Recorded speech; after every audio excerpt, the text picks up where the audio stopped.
Hi, this is Donna. In today's video we're going to be making this Christmas tree shaped gift bag which opens like so, and inside we have a tray which fits 2 small nail polish bottles. Let me show you how I put the project together. For the base we need a piece which measures 5.5 by 2. And we're going to score along the 5.5 edge at 1/2 and 5. Fold and burnish the score line and cut a wedge at the end of each tab. For the side pieces we need 2 pieces which measure 7.25 by 2 inches. And along the 7.25 inch side we're going to score at 1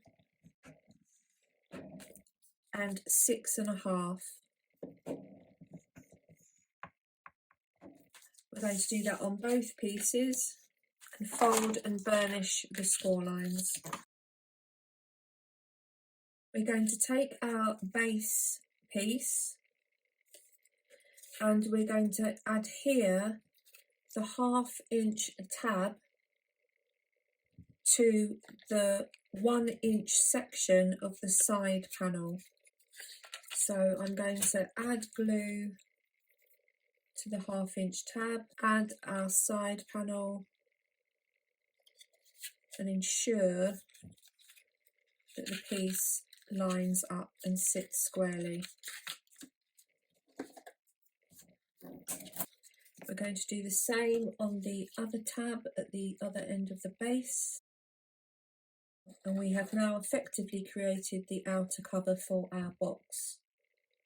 For the tray, which is going to hold our gifts, we need a piece which measures 5.5 inch square. Along one 5.5 inch side, we're going to score at 1/2 and 5. Rotate the cardstock 90 degrees and we're going to score at 3/4, 1 3/4, 3 3/4 and 4 3/4. Now before we do anything else we need to cut in this middle 2 inch section here. We need to cut the aperture for our chosen gift. So that will be whatever size, shape you need for your gift. I'm using nail polish bottles and I don't have any rectangular dies to suit this particular size. So I am simply going to lay my bottles in my tray like so. I'm going to draw round the bottom of the bottle and I'm then going to cut my apertures using a craft knife and ruler. So I've cut my apertures and I'm now just going to make sure before I do anything else that my gifts do fit inside the apertures. So that's good. I'm now going to fold and burnish all of the score lines.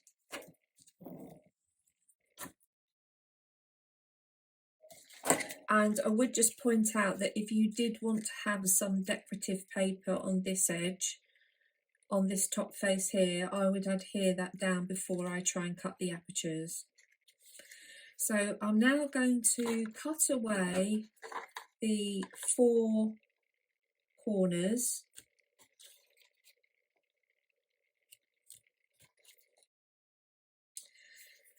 So our piece currently looks like this.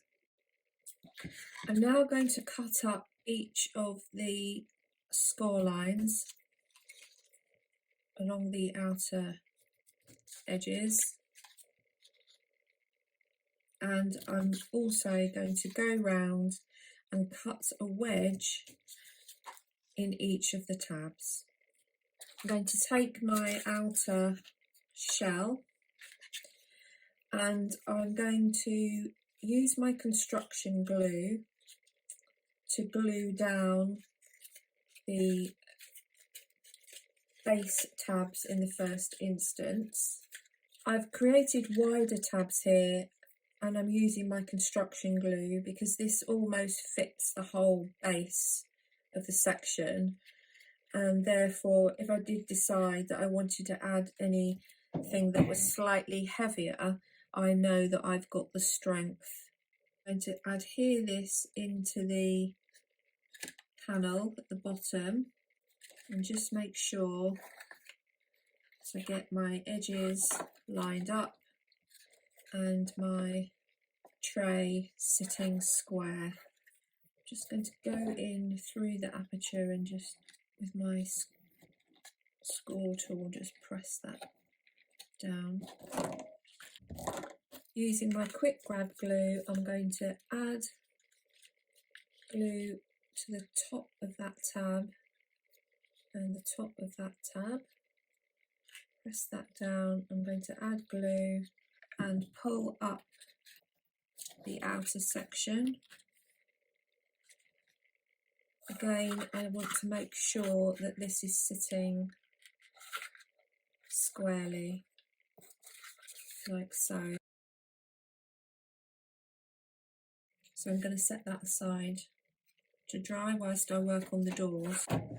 For the doors we need 4 pieces which measure 6 5/8 by 2 3/4.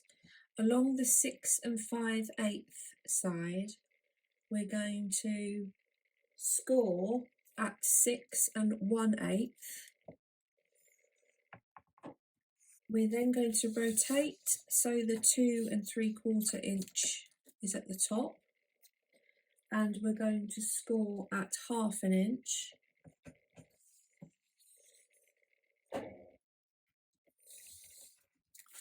We're going to fold and burnish these score lines, fold under the top tab,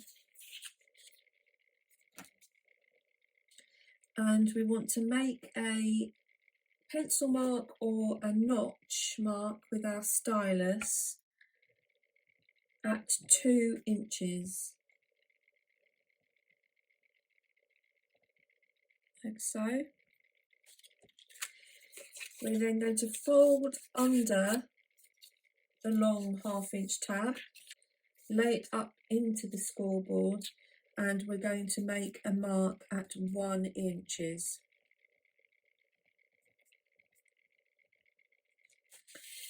Then, using our metal ruler and stylus or our scoreboard, whichever is your preference, we're going to score diagonally between the notch here and the notch here. We're then going to cut in the tab at the top down to the top 3/4 inch mark, like so, and cut away the whole of the rest of the top section.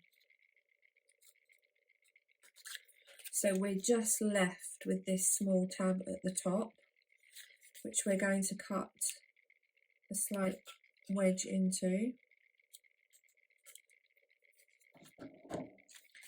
Fold and burnish along the diagonal score line.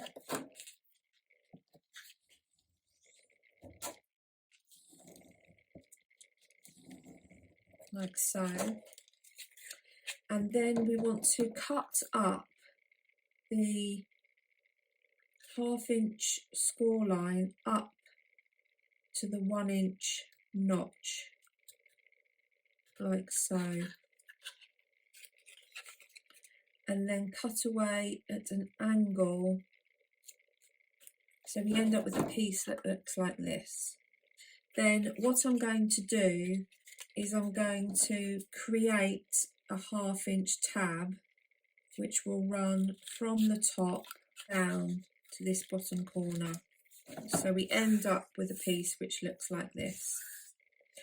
Now, the reason I added this 1/2 inch tab on, which there's only a small section of left now, is because when we adhere this into the side panel, if we didn't have this section here, there would be nothing adhering the end of the door at this end, and it was just flapping around.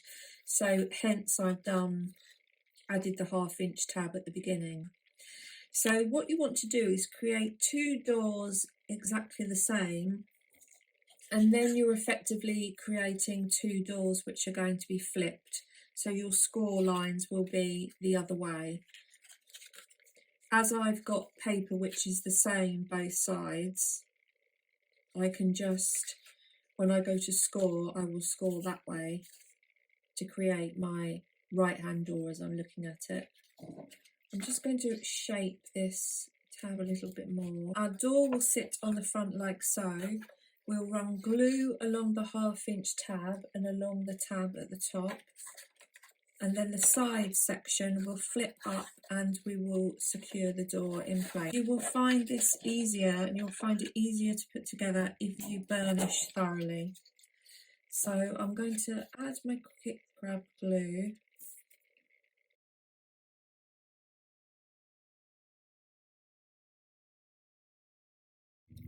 And you may find that you need to just cut slightly into the tab at the end. Just had to cut a small amount over that, off that, to get that to sit nicely. And that's our first door in place. The doors are now on, and we can move forward one of 2 ways. So if we wanted to keep it as a box, what we could do is cut a square of card the same size as this top section here, which would be 1.5 inches by 2 inches. We could adhere half of it down onto this side. Then we could have a Velcro dot on here and a Velcro dot on the underside of the square, and that could be our closure. So that's one way that we could move forward. Alternatively, we can do is turn it into a bag design. So I have a piece of cardstock which is 3 inches by 1.5 inch by 1 3/4 inches. I'm going to score along the 1 3/4 inch at 3/4, and I'm going to score along the 3 inch side at 1/2 inch and 2.5 inches. I'm going to fold and burnish the score lines.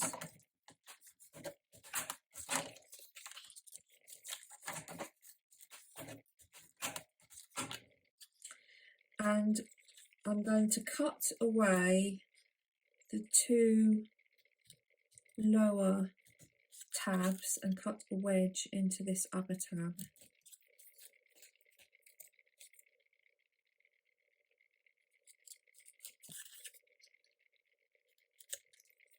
So I have a piece which looks like this.